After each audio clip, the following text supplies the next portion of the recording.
이스라엘이여, 너는 행복한 사람이로다. 아멘. 오늘은 여호수아서 7장 20절과 21절의 말씀을 통해서 시날산 외투라는 제목으로 은혜를 나누고자 합니다. 의복이 날개라는 말이 있습니다. 무슨 옷을 어떤 사람이 입었느냐에 따라서 품위와 분위기는 전혀 새롭습니다. 체격과 인품에 어울리는 옷이 있는가 하면은 그 반대로 보는 이로 하여금 거부 반응을 일으키는 경우도 있습니다. 할 수만 있다면 더 값지고 더 멋있고 더 아름다운 옷을 입고자 노력하는 것이 인지상정이 아닌가 생각해 봅니다. 생활에 여유가 없는 사람일수록 속옷보다는 겉옷에 신경을 더 곤두세웁니다. 그래서 단벌 신사란 말도 있습니다. 오늘 본문에서도 시날산 외투 한 벌이 등장합니다. 제왕들이 보호자에 나타날 때에 입은 옷으로서 아마도 여리고 성의 왕이 입었던 옷인지도 모릅니다. 그것은 바벨론에서 수입해온 것으로 많은 사람들의 시선을 끌기에 충분한 것이었습니다. 왕의 권위와 품위를 더해주는 그런 옷이었습니다. 이 시간 저는 시날산 외투가 주는 교훈을 생각해 보고자 합니다. 첫 번째로 시날산 외투는 아간이 하나님의 것을 도둑질한 물건이었습니다. 아름답고 품위가 있다고 해서 다 좋은 것이 아닙니다. 아무리 아름답고 귀한 것이라도 도둑질한 것이라면 문제가 있는 것입니다. 보십시오. 난공불락의 여리고성도 힘들이지 않고 점령한 이스라엘은 의기양양하여 그 다음 대상인 아이성을 향하여 진격해 나아갔습니다. 사전에 적정도 파악했고 정확한 정보에 의하여 치밀한 작전 계획도 세웠습니다. 이스라엘 온 군사가 올라갈 것이 아니라 약 3,000명의 군사만 파병해도 전쟁에 승산이 있다고 판단했는데도 그들의 생각과는 정반대로 패전이라는 치욕을 안겨주었을 뿐 아니라 36명쯤이 죽었습니다. 전쟁이란 이길 때가 있는가 하면은 반대로 질 때도 있습니다. 그런데 이스라엘의 경우에는 좀 다릅니다. 계속하여 적들과 싸워서 가나안 땅을 정복해야 할 그들의 사기가 한순간에 물같이 녹아지게 되었다는데 더 큰 고민이 생겼던 것입니다. 그래서 지도자 여호수아는 옷을 찢고 이스라엘 장로들과 함께 여호와의 궤 앞에서 땅에 엎드려 머리에 티끌을 뒤집어 쓰고 저물도록 있다가 이르되 슬프도서이다. 주 여호와여, 어찌하여 이 백성을 인도하여 요단을 건너게 하시고 우리를 아무리 사람의 손에 넘겨 멸망시키려 하셨나이까 하고 물었을 때 하나님께서 말씀하시기를 일어나라. 어찌하여 이렇게 엎드렸느냐. 이스라엘이 범죄하여 내가 그들에게 명령한 나의 언약을 어겼으며 또한 그들이 온전히 바친 물건을 가져가고 도둑질하여 속이고 그것을 그들의 물건들 가운데 두었느니라 라고 했습니다. 비록 때늦은 발견이지만 아이성 전쟁의 참패의 원인을 알아낸 여호수아는 아침에 일찍이 일어나서 이스라엘 온 지파들을 자기 앞으로 가까이 나오게 하여 제비를 뽑기 시작했습니다. 제비는 하나님께서 지시하신 방법이요, 당연히 찾아내야 할 죄인이 있기 때문입니다. 12지파 가운데 유다 지파가 뽑혔습니다. 모든 지파 중에서도 가장 존귀하고 본보기가 되는 지파입니다. 가나안 땅에도 최초로, 그리고 가장 큰 몫을 차지하도록 되어 있는 이 지파 사람들 중에 도둑이 있다는 것은 치욕적일 수밖에 없는 일입니다. 남보다 먼저, 남보다 더 큰 몫을 차지하게 된 것만도 감사 중에 감사인데, 그것을 참고 기다리지 못하여 하나님의 소유를 도둑질했다는 것은 하나님께 대한 배신인 행위입니다. 배은 망덕입니다. 하나님께 대한 도전입니다. 우리들 가운데 많은 사람들이 하나님의 약속을 믿지 못하여 하나님과 등을 돌리고 사는 분들이 계십니다. 하나님 속이기를 밥 먹듯 하는 분들도 있습니다.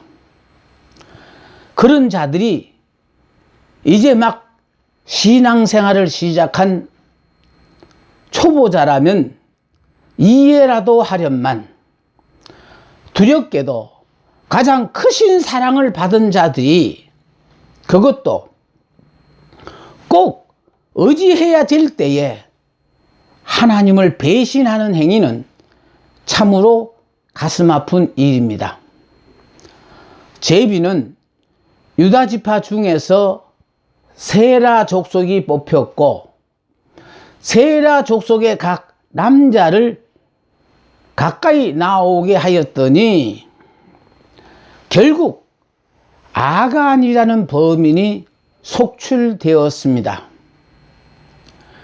죄인은 죄인을 찾아내기 마련입니다. 아간의 고백이 이러합니다. 그도 다른 사람들과 같이 하나님의 자녀된 것을 감사하며 말씀대로 살기로 굳게 다짐했다는 것입니다.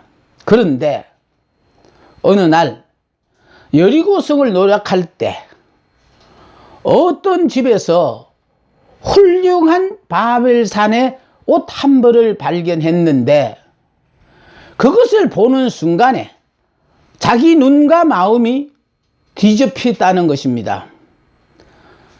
이것을 취하지 말라는 하나님의 말씀이 생각나더라는 것입니다. 그러나 상황은 얼마든지 바뀔 수 있다는 생각도 들더랍니다. 버릴 것을 버려야지 이렇게 귀한 것을 불태워 버린다는 것은 말도 안 된다고 생각을 했습니다. 지나친 소비 풍조는 나라 발전에 도움이 되지 않는다는 생각까지 했습니다. 아무리 하나님께서 이 성과 그 가운데 있는 모든 것은 여호와께 온전히 바치되, 너희는 온전히 바치고 그 바친 것 중에서 어떤 것이든지 취하여 너희가 이스라엘 진영으로 바치는 것이 되게 하여 고통을 당하게 되지 않도록 오직 너희는 그 바친 물건에 손대지 말라 하셨더라.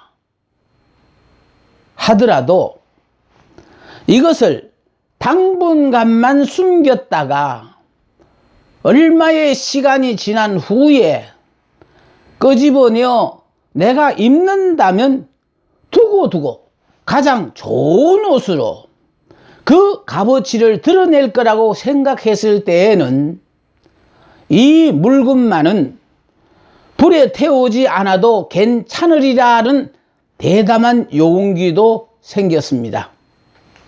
그래서 이 신할산 외투를 감추기로 했습니다. 자기 양심을 속이기로 했습니다. 양심이 화인을 맞으면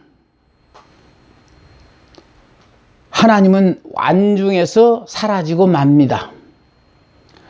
내친 김에 은 200세겔과 50세겔 중에 금덩이 하나까지 슬쩍하여 아무도 몰래 자기 장막 가운데 땅을 파고 묻어 두었다는 것입니다.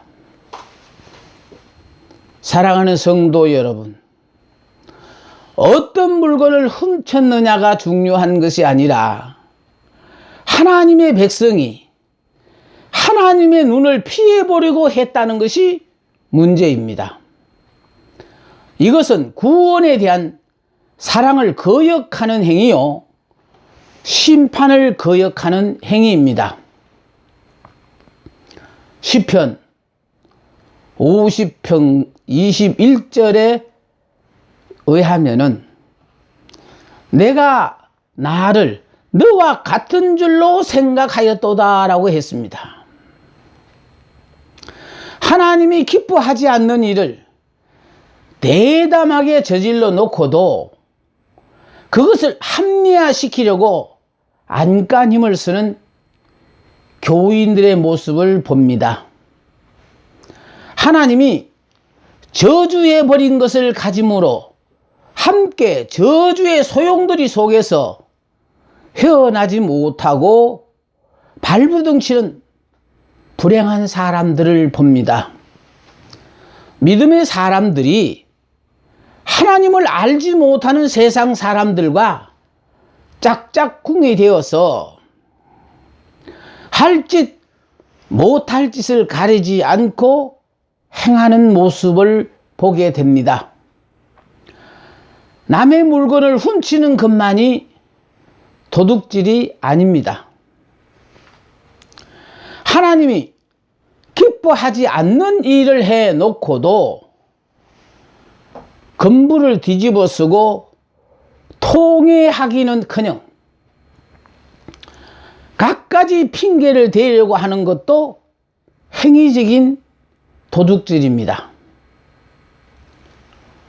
먹고 살자니 어쩔 수가 없어서 주의를 성수하지 못한다고요? 집안에 대사가 있어서 빠질 수밖에 없다고요? 교회에 출석하지 못하는 모든 사람들은 솔직히 하나님을 믿고 싶은 마음이 없다고 고백하는 것이 옳을 것입니다. 내 마음이 없어서라고 하나님 앞에 고백하십시오. 행위적인 도둑질만, 즉 남의 물건을 훔친 것은 구원을 받을 수 있지만 하나님께 대한 도둑질 행위는 구원을 받을 수가 없음을 기억해야 합니다. 보십시오. 하나님의 것을 도둑질한 아간은 자신은 말할 것도 없고 자기 가족까지, 심지어 자기 집에서 기르는 가축까지 함께 돌 무디기에 묻혀 죽었습니다. 그것도 자기 형제들과 이웃들과 동족들이 지켜보는 앞에서 그들이 던지는 돌에 맞아 죽었다는 사실을 똑똑히 기억해 둘 필요가 있습니다. 하나님의 뜻을 거역한 아간의 최후 종착역이 바로 아걸 골짜기입니다. 아간 하나 때문에 온 이스라엘이 당해야 했던 치욕과 슬픔을 하나님은 더 이상 묵과할 수가 없었다는 것입니다. 당시 이스라엘의 장정수가 60만이었습니다. 그들 60만 모두가 범죄한 것이 아닙니다. 오직 아간 한 사람이 범죄한 것입니다. 60만 분의 1입니다. 60만 병의 간절한 소원을 위해서라도 아간 한 사람의 잘못을 묵인해 주실 수 있다고 생각하실 분도 계시지만 하나님은 그의 죄가를 묻더라도 가나안 땅을 모두 정복한 후에 물으실 수 있으신데 왜 하필이면은 이 바쁜 경황 중에 물으실까 하는 의아심을 가질 수도 있다고 생각해 봅니다. 그것은 60만을 위하여, 아니 이스라엘 민족 전체를 위하여 그들의 자자손손을 위해서임을 아셔야 합니다. 죄의 싹은 사전에 제거해야 합니다. 한 번이 두 번이 되고 바늘 도둑이 소도둑이 되기 때문입니다. 아간 한 사람 때문에 60만 장정이 오염될 가능성이 있기 때문입니다. 이스라엘 전체가 하나님을 속이는 행위를 겁없이 할 가능성이 있다는 것입니다. 그래서 죄악을 제거하시되 단호히 제거하시는 것입니다. 내 속에 부정적인 마음이 작용을 하면은 하나님은 나를 살리기 위해서 그것을 제거하십니다.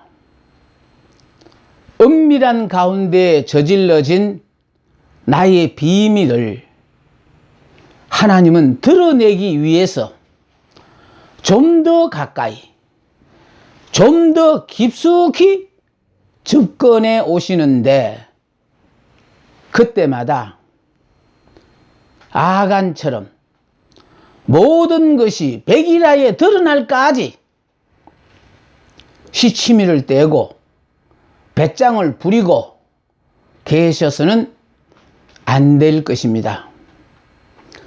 지혜로운 성도는 우리 가운데 하나님의 것을 취하고 도둑질한 자가 있다고 할 때 이미 주여 내가 그 자입니다, 용서하시옵소서 하는 눈물의 고백이 있어야 합니다.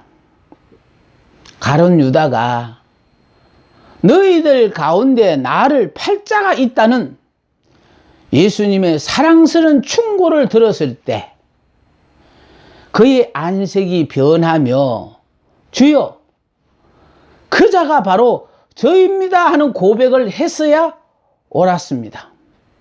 그런데 그러기는커녕 모든 사실을 다 알고 계신 주님 앞에서 오히려 자기의 얼굴을 더욱 바싹 대며 주여 내니까 하고 확인해 보는 어리석음을 범했습니다.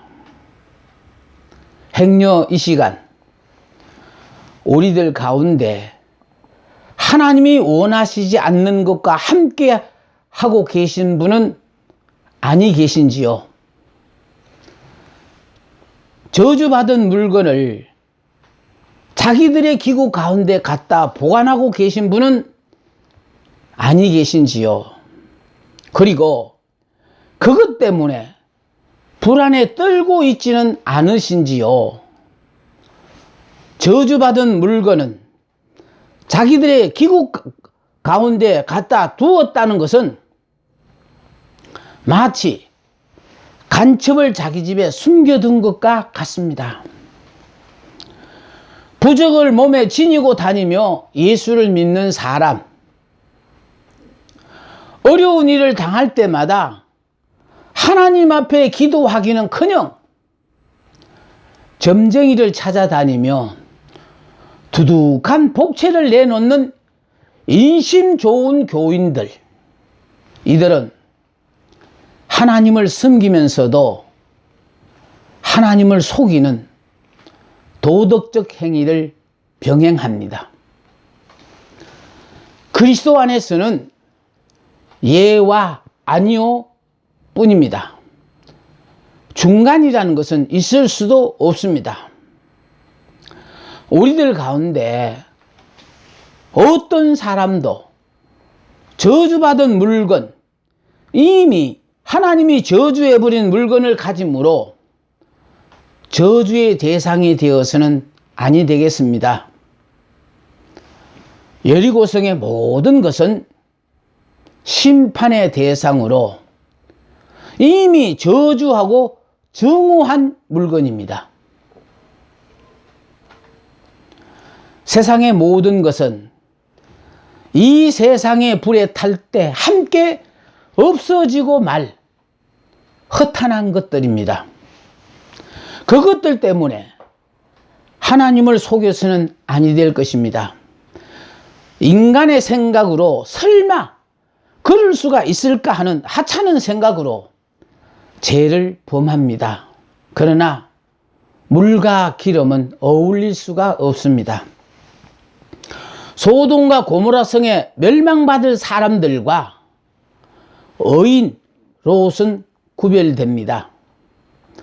노아의 가정과 시집가고 장가가는 사람들은 분명히 구별된다는 사실을 기억하셔야 하겠습니다. 두 번째, 시날산 외투는 다른 옷들을 덮을 수 있는 커다란 외투입니다.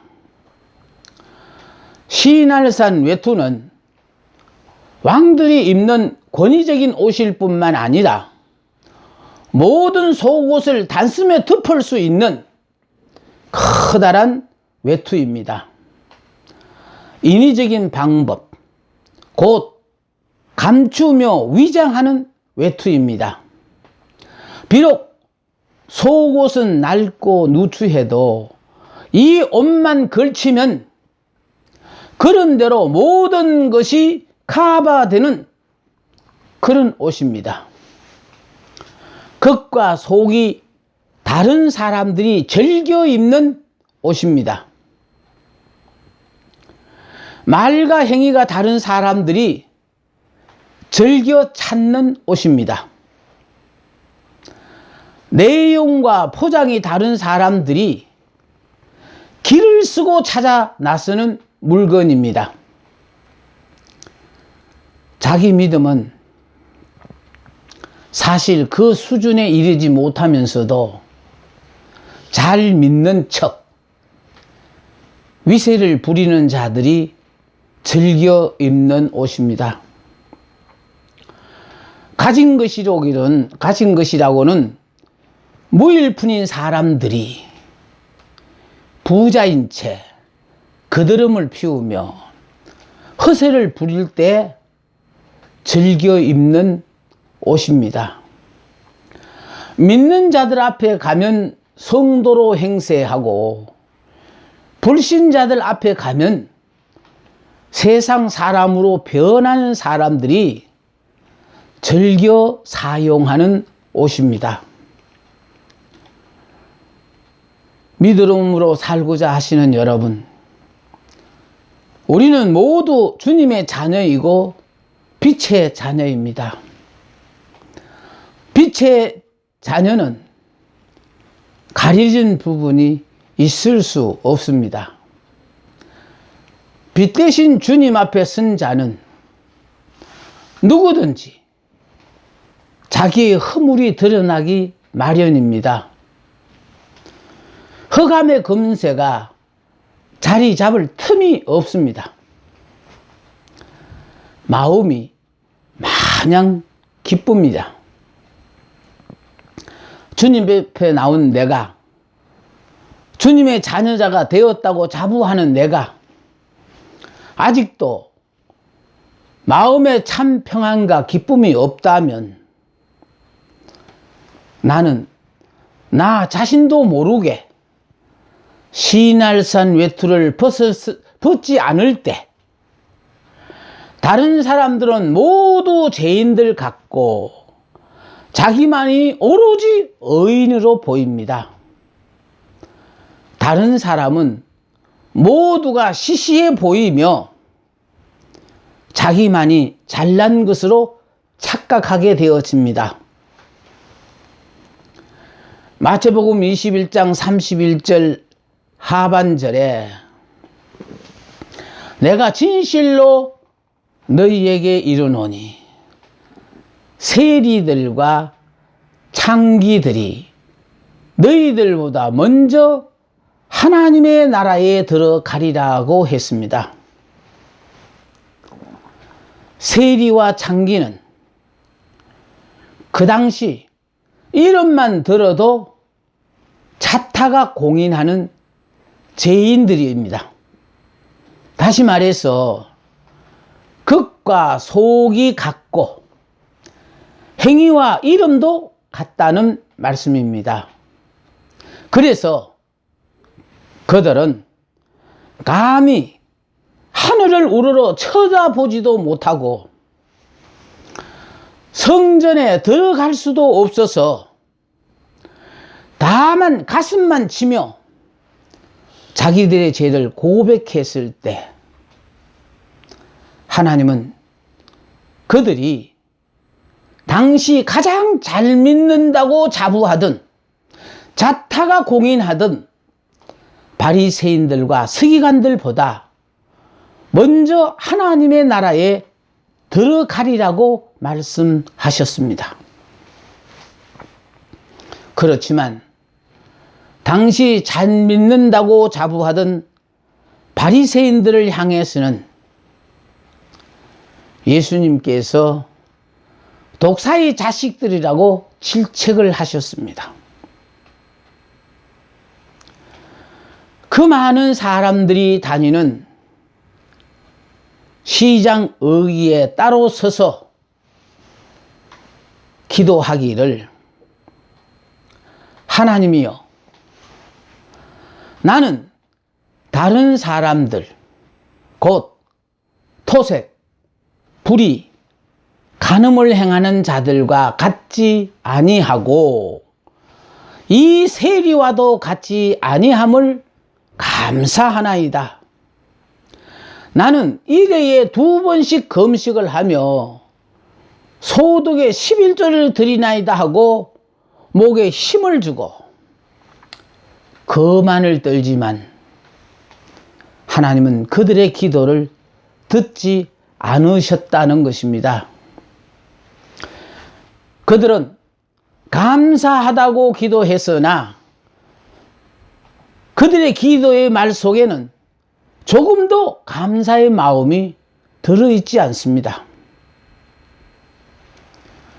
정말로 감사하면 감사하다는 말이 나오지를 않습니다. 죽겠다고 하는 사람, 아직 죽을 상황이 아니라는 말입니다.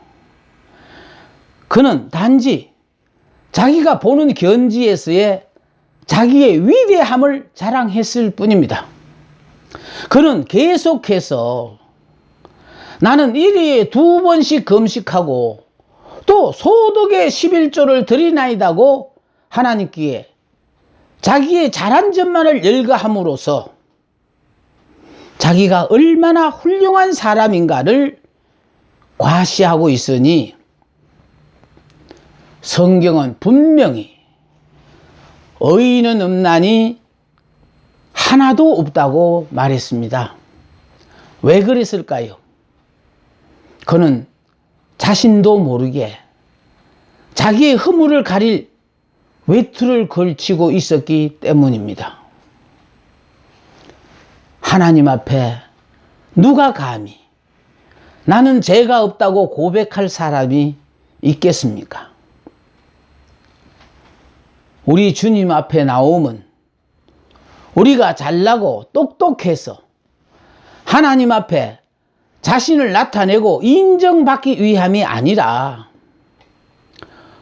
더럽고 추악한 내 모습, 허물을 내어놓고 주의 도우심을 받기 위해 왔음을 인식한다면 하나님과 나 사이를 가로막고 있는 죄악의 담을 허물어 떨어야 할 것입니다. 이 호화스러운 외투를 벗어버려야 합니다. 속은 개에 속하여 썩어 문드러지는데 겉만 번들어야 하면 무슨 소용이 있겠습니까? 내 속에 참 평안이라고는 느끼지 못하는데 교회의 직분이 무슨 소용이 있습니까? 내 속에 기쁨이라고는 찾아볼 수 없는데 어떻게 남에게 전도를 할 수 있겠습니까? 지금까지 내 모든 허물을 가릴 수 있었던 호와 찬란한 외투를 벗고 하나님 앞으로 나아갑시다. 벙어리 냉가슴 앓듯 혼자서만 애태울 것이 아니라 하나님 앞에 나아가 하나님의 위로하심을 받는 성도들이 됩시다. 만일 여러분의 어린 자녀가 흉기를 들고 장난을 하고 있다면 그냥 내버려 두시겠습니까? 어떤 부모든지 간에 더 큰 사고를 미연에 방지하기 위해서 그것을 빼앗아 치울 것입니다.